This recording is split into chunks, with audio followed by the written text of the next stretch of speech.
Hey guys, it's RubyDupy here. So, as I mentioned in my last low effort video, I bought this piece of crap quote unquote gaming PC for 30 euros. The seller was Polish and he was a really great guy, and in his living room I saw something which looked like a brand new Xbox, so he just probably doesn't need this PC anymore. Looking at the PC, first impressions are awful. Look at the amount of dust in there, and the case looks like it's falling apart. What's the deal with the USB wire going from the front into the case? Well, I took off the bottom front panel and I think I'm going to die of acute dust inhalation. The guy connected a small whiny fan to a USB cable and just plugged it into the front.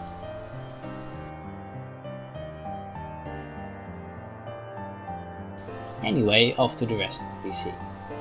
When I first booted up, I immediately noticed how dreadfully long the boot time was, which I will get back to in a moment. Oh, and he left his PIN code activated because he didn't wipe his disk or Windows installation for whatever reason. So I contacted him and he told me that the code was a 1111, very secure. So, now I got in, it was time to look at the specs. Well, let me tell you, that is some old stuff. After some research I found out that it carries an AMD Athlon 64-2X 4600 Plus CPU from 2006 on an Asus Digital Home M2N DH motherboard.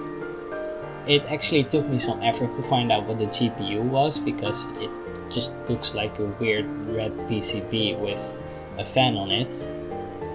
But it's carrying a NVIDIA GeForce 9400 GT, which is so old that they put the GT after the 9400. Even a GT 1030 is 10 times as fast. Then the storage. The PC has 3 drives, a 1TB Samsung drive, a 160GB WD drive, of which I have no idea what it's doing there, but it also has an SSD to my surprise. This beauty of an SSD is a 2011 OCZ Vertex 3. This was when it was a privilege to have an SSD. It has 120GB of storage and it would have cost almost $300 when it was first purchased. We have come a long way, haven't we? But wait, remember how I said it booted up slowly? But it has an SSD, right? That's when I noticed that Windows wasn't installed on the SSD. Then what did you pay the $300 for? But well, looking at the CrystalDiskMark results, we can definitely see which is the SSD, and that the 160GB drive is clearly from the 1990 Middle Ages, but the difference isn't that big. I wanted to try and game on this PC, but I quickly came to realize that this thing was so slow, I couldn't even use the internet normally.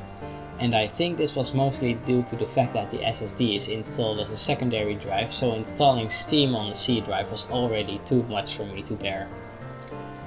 So, where my plan was to do some gaming and get some before versus after numbers, I've decided that I'm going to make the focus of this PC less on gaming and more on other things like practicality, quality of life and maybe a bit of aesthetics too.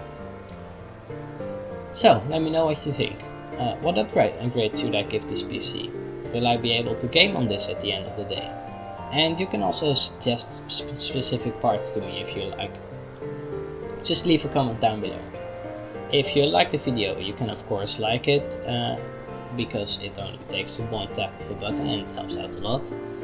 If you didn't like it, you can dislike it, because that's your right as a person reviewing a video.